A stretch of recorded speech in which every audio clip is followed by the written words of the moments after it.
labadii bishan ayay ahayd markii xaafadda Buundaweyn ee magaalada Beledweyne xilli habeenimo ah dil arxan dara oo loo adeegsaday toorey kadibna la gubay loogu geystay. Allah u naxariistay Ciiduruus Cawaali Siyaad oo ahaa wada mootobajaad ayaa maanta waxaa la hor keenay maxkamadda ciidamada qalabka sida qaybta 27aad ee fadhigeedu yahay deegaanada maamulka Hirshabelle ilaa iyo 3 qof oo ka eedeysan dilka marxuum Ciiduruus waxaana madasha dacwadda ay ka dhaceysay ka soo qayb galay taliska ciidanka qaybta 27aad مسؤولين كترسن maamulka Hirshabelle iyo qaybaha kala duwan ee bulshada ay ku jiraan ehelada marxuumka la dilay oo cadaalad suugayaal ah dhageysiga eedeynta xafiiska xeer ilaalinta iyo qareenada difaaca ee eedeysanyaalka kadib marqaatiyaal iyo sawiro muujinaya qaabka uu dilku u dhacay kadib ayaa xeer ilaaliye ku-xigeenka guud ee ciidamada qalabka sida qaybta 27aad gaashaale Maxamed Cabdiqaadir Maxamed garsoorka ka codsaday in dil toogasho lagu xukumo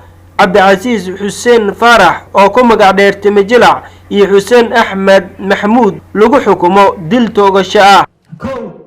mudane gudoomiye Cabdicasiis Xuseen Faarax oo ku magac dheer Timajalac oo ah dilay arxan laawaha oo xafiiska xeer ilaalinta ku soo eeday inuu dilay Ciiduruus waxaan codsanayaa mudane gudoomiye waa dilay waa arxan laawo waa maskiin dile waa maskiin dhace waa argagax geliyaha hooyooyinka waa cabsi geliyaha ilmaha yar yar dhammaan ayuu mideystay xaq u muusleen inuu Ciiduruus inuu noolaado Timajalac waqti intaa ka baxsan laakiin maanta ayuu sharciga hor yimid waxaan rajaynayaa sharcigana maanta inay u miisaan wixii uu hore u sameeyay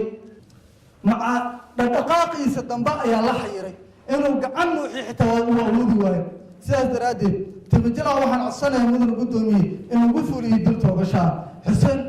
Axmed Maxamuud Xuseen Axmed Eelaay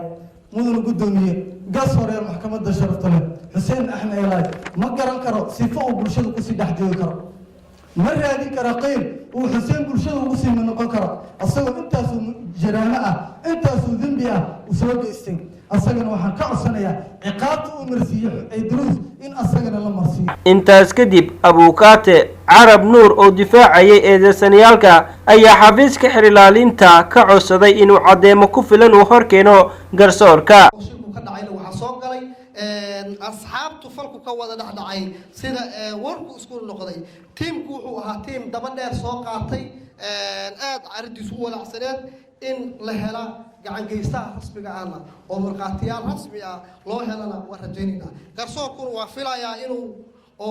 go'aankiisu asagu go'aan dhab uu ka soo bixi doono oo aan ku wada qanacna ugu dambeyn gudoomiyaha maxkamadda ciidamada qalabka sida qaybta 27aad gaashaanle Maxamed Amiin Aadan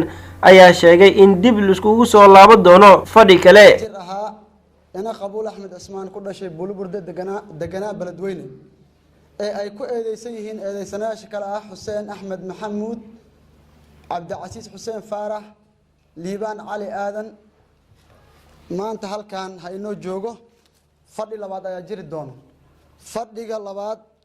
goobta lagu qaadi doono garsoorka ayaa soo iclaami doono xafiiska xeer ilaalinta waxa laga rabaa inuu keeno tooreedii wax lagu dilay kama qoriga la isticmaalay waa haynaa wax lagu dilay waxa sheegtay in tooreeta waa inay keentaan laba waa in la keeno bajaajtii la dhacay in la sheeg bajaajtii sheegteen in la dhacay goobta in la keeno fadhiga xiga maxkamadda maanta inta inoo joogto waa inoo xiran tahay wabillahi tawfiiq Cabdinuur Cismaan Aadan Carays idaacadii TV-ga caalamiga SBC magaalada Beledweyne.